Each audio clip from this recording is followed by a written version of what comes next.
오늘 사사기 2장 말씀 살펴보겠습니다. 오늘도 주신 말씀 속에서 하나님의 말씀을 따라 힘있게 승리하는 믿음의 삶 살아갈 수 있기를 간절히 바랍니다. 사사기 2장 말씀을 살펴보는데요. 우리가 어제 지난 시간에 1장의 말씀을 통해서 사사기가 어떤 책인가를 우리가 잠시 살펴보고 생각해 볼 수 있었습니다. 창세기 12장에서 하나님이 아브라함이라는 한 사람을 택하여서 그를 부르셨을 뿐만 아니라 하나님께서 그에게 자손을 허락하시고 그들로 큰 민족을 이루게 하시면서 그들이 약속의 땅에 가나안에 이르기까지 그들을 인도하셨습니다. 또 그들이 여호수아를 중심으로 요단을 건너서 그들에게 허락한 그 가나안 땅에서 순종을 통해 땅을 차지하고 기업을 분배받게 됩니다. 그렇게 그들이 가나안 땅에 들어왔고 그 땅에 들어와 젖과 꿀이 흐르는 땅에 살게 되었음에도 불구하고 이스라엘은 사사기 어디에서도 실제로 그들이 젖과 꿀이 흐르는 그것을 누리며 살았다라는 그런 기록을 찾아볼 수 없음을 우리가 안타까운 마음으로 생각해 보았습니다. 특히 주신 땅을 얻게 될 것이라고 하는 그 승리에 대한 약속, 확신, 이것을 받았음에도 불구하고 그들은 제대로 힘써 싸워보지도 않았고 순종하여 그 땅의 거민들을 그 거주민들을 다 내어 쫓지도 않았습니다. 그래서 1장에서는 이와 같이 그들의 불순종하는 모습들 그리고 더불어 그들이 가나안 땅에서 적당히 타협하며 세상과 그렇게 어울려 손을 잡고 살아가면서 안주하려고 하는 그러한 안타까운 모습을 고발하는 내용들을 우리가 볼 수 있었습니다. 그렇다면 이처럼 이스라엘의 그러한 불순종하는 모습들, 그렇게 세상과 적당히 타협하며 영적인 노예가 되어가고 있는 그러한 모습으로 전락해 가고 있는 그 모습들을 지켜보면서 어떻게 해야 하겠습니까? 그러한 이스라엘 백성들을 보며 그들을 어떻게 대하는 것이 맞겠습니까? 그들은 지금 어떤 면에 있어서는 책망을 받아서라도 꾸중을 들어서라도 어떻게든 하나님 앞에 다시 돌아오도록 만들어야 하지 않겠습니까? 오늘 본문 1절을 보십시오. 여호와의 사자가 길갈에서부터 복임으로 올라와 말하되 내가 너희를 애굽에서 올라오게 하여 내가 너희의 조상들에게 맹세한 땅으로 들어가게 하였으며 또 내가 이르기를 내가 너희와 함께한 언약을 영원히 어기지 아니하리니. 여호와의 사자가 복임이라는 곳에 찾아오셔서 하시는 말씀입니다. 2절도 이어진 말씀을 보면 이렇습니다. 너희는 이 땅의 주민과 언약을 맺지 말며 그들의 제단들을 헐라 하였거늘 너희가 내 목소리를 듣지 아니하였으니 어찌하여 그리하였느냐.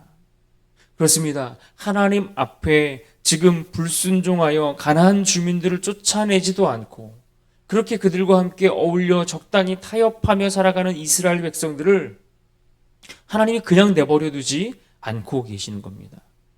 그들이 행한 일들에 대해서 하나님이 책망하시는 것을 봅니다. 하나님의 그 명령에 귀를 기울이지 않는 것들에 대해서 꾸짖는 말씀을 하고 계시는 겁니다. 그래서 이어지는 말씀을 보면 하나님의 이 책망이 그리 간단한 책망이 아님을 우리는 볼 수가 있습니다. 이제라도 그들이 듣고 이 하나님의 꾸지람을 듣고 정신을 차리고 돌아올 수 있도록 하기 위해서 하나님은 단단히 그들을 꾸짖고 책망하시는 내용을 오늘 말씀 속에서 보게 됩니다. 3절을 보십시오. 그러므로 내가 또 말하기를 내가 그들을 너희 앞에서 쫓아내지 아니하리니 그들이 너희 옆구리에 가시가 될 것이며 그들의 신들이 너희에게 올무가 되리라 하였노라. 지금까지 이스라엘은 그들이 힘이 있어서 승리하였고 그들이 능력이 있고 그들의 군사력이 대단해서 그들이 그렇게 가나안 땅을 차지하고 그 기업을 얻게 된 것이 아니었습니다. 그저 하나님께서 그들에게 약속하셨기 때문에 하나님이 그들을 인도해 주셨기 때문에 그래서 말씀에 나왔던 표현들에 의하면 그들은 수고하지 않은 땅과 성읍을 짓고 얻을 수 있었을 뿐만 아니라 심지어 심지 않은 열매를 거두고 먹을 수 있는 것과 같은 그러한 은혜를 입으며 그 자리까지 왔다라는 이야기입니다.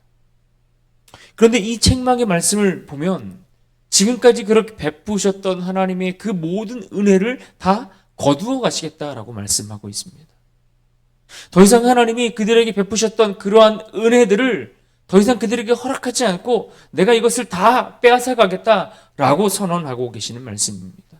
도리어 그들이 남겨두었던 그 가나안 사람들, 그리고 그들이 섬기는 그 이방 신들, 이러한 것들이 이스라엘을 오히려 괴롭히고 그들을 압제하며 그래서 그들을 고통 가운데로 몰아넣는 하나의 막대기와 같이 그들을 사용하시겠다라고 책망하시는 말씀입니다. 그런데 바로 뒤에 이어지는 말씀을 보면 이 책망의 말씀을 들었던 이스라엘 백성들이 어떻게 반응합니까? 소리 높여 울었다라고 말씀합니다. 얼마나 울었는지 그들이 울었던 그 장소의 이름을 복임으로 바꾸었을 정도로 그들이 통곡하였다라고 말씀합니다. 복임이라는 이 말이 우는 자들이라는 뜻을 가지고 있습니다. 책망의 말씀을 듣고 이스라엘 백성들이 어떻게 했습니까? 대성통곡하며 하나님 앞에 울고 있는 겁니다. 회개하고 있는 겁니다. 대성통곡하여 울며 심지어 여호와께 제사도 드렸다 이렇게 말씀하고 있습니다. 본문 4절과 5절을 보십시오. 여호와의 사자가 이스라엘 모든 자손에게 이 말씀을 이름해 백성이 소리를 높여 운지라. 그러므로 그곳을 이름하여 복임이라 하고 그들이 거기서 여호와께 제사를 드렸더라. 지금까지 읽었던 1절로 5절까지 이른 이 짧은 몇 구절들을 정리해보면 그 내용은 매우 간단합니다. 이스라엘이 하나님의 말씀을 어겼습니다. 그러자 여호와의 사자가 그들을 책망했고 이스라엘은 그것을 듣고 울며 회개하고 하나님 앞에 제사를 드렸다라는 내용입니다. 그런데 문제는 우리가 이런 이스라엘의 모습들을 보면서 그들이 울며 여호와께 제사를 드리는 그러한 모습들을 보면서 그들의 눈물을 보며 우리가 속으면 안 된다라는 겁니다. 왜 그렇습니까? 그렇게 울며 하나님 앞에 제사를 드렸던 그들이 잠시 후면 이들이 또다시 우상을 섬기기 때문에 그렇습니다. 11절을 보십시오. 이스라엘 자손이 여호와의 목전에 악을 행하여 바알들을 섬기며. 악어의 눈물이라는 말이 있습니다. 이집트 나일강에 사는 악어가 사람을 잡아 먹고 난 후에 흘리는 눈물을 가리켜 악어의 눈물이라고 부르는 표현입니다. 악어가 사람을 죽여놓고 그 일을 후회하고 뉘우쳐서 슬퍼서 눈물을 흘리는 것이 아닙니다. 그저 신체 구조적으로 눈물샘의 그 신경 때문에 그냥 생기는, 그래서 눈물이 흐르는 그런 현상일 뿐인 겁니다. 마치 사람이 하품을 하면 눈물이 나는 것처럼 뭐 그런 비슷한 거라고 할 수 있습니다. 그래서 사람들은 흔히 이러한 그 악어의 눈물을 가리켜서 위정자들과 위선자들, 그들이 흘리는 거짓 눈물을 말할 때에 저들이 악어의 눈물을 흘린다 이렇게 표현하는 겁니다. 대중들 앞에서 동정심을 얻기 위해 흘리는 식의 그런 눈물을 악어의 눈물이라고 사람들이 말을 하곤 합니다. 그런데 오늘 본문 속에서 이 이스라엘 백성들이 흘린 눈물은 악어의 눈물이라고 보기에는 애매한 부분들이 있습니다. 왜 그렇습니까? 이들은 지금 억지로 쇼를 하고 있는 것이 아니기 때문에 그렇습니다.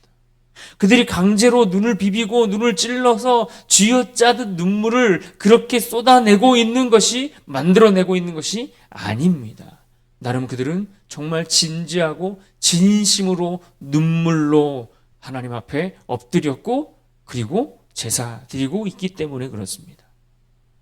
1장에서 보셨던 각 지파들이 다 쫓아내지 못했던 그 가나안 주민들, 이 가나안 주민을 쫓아내지 못한 일들에 대해서 그들이 변명할 이유들이 없는 것이 아니었습니다. 하나님이 그들과 함께 하시겠다는 그 말씀, 그들이 그것은 믿겠고 알겠지만, 하나님이 함께 하시면 알겠지만, 그러나 그 대적들이 가지고 있는 그 철병거, 그 무기, 그것이 정말 무서웠기 때문입니다. 정말 그들은 잠시만 그들을 종으로 부리다가 그들을 다 내쫓으려고 했는데 생각처럼 그렇게 되지 않았던 겁니다. 그러니 하나님께서 오늘 그들을 책망하시면서 하시는 그 말씀이 너무나 매정하게 무섭게 그렇게 말씀하시는 것 같고 너무나 지나치게 책망하시는 것 같아서 서운하게 느껴졌을 수도 있을 것입니다. 그들이 처한 그러한 현실적인 이러한 상황들을 하나님이 조금만 더 이해해 주시면 좋겠는데 라는 마음도 그들에게 있지 않았겠습니까? 목회를 하면서 종종 성도님들이 하시는 말씀들이 있습니다. 이런저런 서론이 앞에 붙기는 하지만 요약해보면 이런 겁니다. 목사님이 조금 이해해 주시면 좋겠다라는 이야기를 하실 때가 있습니다. 어쩔 수 없는 상황에 그럴 수밖에 없었고 그러한 선택을 할 수밖에 없었다라고 하시면서 좀 그러한 사정들을 이해해 달라고 말씀하시는 것들을 들을 때가 있습니다. 말씀대로 살려고 하지 않은 것 아니고 주의를 범하기 위해서 그런 것 아니고 말씀대로 순종하려고 하지 않아서 그런 것 아닌데 이런저런 사정이 있어서 살다 보니 그렇게 할 수밖에 없었다라고 이해해 달라는 겁니다. 그렇게 말씀하실 때 그것이 가짜입니까? 아니요, 진심입니다. 악어의 눈물이 아닙니다. 진짜 진심으로 그렇게 자신의 연약함에 대해서 안타까워서 하시는 말씀들입니다. 그런데 이렇게 말씀하실 때는 분명 어떤 대답을 기대하고 그와 같은 말씀을 하실까요? 충분히 이해합니다. 얼마나 힘드셨겠습니까? 그러니까 성도님이니까 집사님이니까 권사님이니까 그 정도 하시지 다른 분들은 그만큼도 못할 겁니다. 아마도 이런 목회자의 답변을 듣고 싶어서 그런 말씀들을 하신 것 아닐까요? 물론 어떤 마음인지 모르는 것 아닙니다. 그럴 수도 있겠다 싶은 마음도 들고 또 어쩔 수 없는 상황들이 왜 없었겠습니까? 그런데 우리의 문제는 말씀을 대놓고 어기거나 무시할 마음도 없지만 그렇다고 하나님 말씀대로 온전히 순종해서 그 기준대로 내 마음을 바꿀 그러한 생각도 없다라는 이야기입니다. 그러니 눈물로 회개하고 하나님께 예배하러 나아가지만 얼마 가지 못해 또다시 우리는 어쩔 수 없는 상황을 직면하게 되는 겁니다. 사단이 늘 우리에게 속삭이는 말이 있습니다. 적당히 하라라는 말입니다. 적당히 믿고 적당히 섬기고 적당히 순종하고 그렇게 적당히 하라라는 이야기들을 우리 귓가에 자주 속삭이곤 합니다. 그런데 여러분 일찍이 이런 말을 한 사람이 있었습니다. 성경에 보면 애굽의 왕 바로가 바로 그와 같은 이야기를 했습니다. 하나님이 이스라엘을 출애굽시키실 때에 그들 가운데 10가지 재앙을 내리시면서 그들 가운데 내렸던 재앙 가운데 네 번째 재앙이 무엇이었는가 하니 바로 파리떼 재앙이었습니다. 애굽의 그 온 땅을 파리떼가 뒤덮었을 때에 바로가 두 손을 들고 항복하며 모세와 아론을 불러서 했던 말이 있습니다. 어떤 말입니까? 너무 멀리 가지 말고 광야에 나가서 제사를 지내라 이렇게 제안을 했습니다. 적당히 나가서 적당히 제사를 드리고 적당히 너희가 믿는 신을 섬기다가 다시 돌아와라. 그렇게 적당히 하라고 그가 이야기했던 겁니다. 그런데 하나님은 자기 자신을 가리켜 어떤 하나님으로 소개합니까? 나는 질투하는 여호와 하나님이다. 나는 나 외에 다른 신이 없다라는 그 한 가지 사실을 강조하시면서 유일하신 하나님만이 유일한 살 길이다라는 사실을 거듭 강조해서 말씀해 주시고 오늘 우리를 향해도 그와 같이 강조해 주고 계시는 겁니다. 오늘 말씀에 보면 이스라엘 백성들이 어쩌다 이런 처지에 이르게 되었는지 이런 안타까운 지경에 이르게 된 이유에 대해서 설명해 주고 있습니다. 7절 말씀을 보십시오. 백성이 여호수아가 사는 날 동안과 여호수아 뒤에 생존한 장로들 곧 여호와께서 이스라엘을 위하여 행하신 모든 큰 일을 본 자들이 사는 날 동안에 여호와를 섬겼더라. 이스라엘이 지금 이와 같이 안타까운 처지에 이르게 된 것을 먼저는 하나님의 사람 여호수아가 죽었기 때문이다라고 설명해 주고 있습니다. 하나님의 종이 영적인 지도자가 세상을 떠나고 그들과 함께하지 않게 되니까 그들이 특별히 영적인 지도를 해줄 수 있는 사람이 없다 보니 그와 같이 안타까운 처지에 이르게 되었다라고 말씀합니다. 그런데 이어지는 말씀에 보면 이보다 더 구체적인 이유를 설명해 주는데 10절 말씀을 보십시오.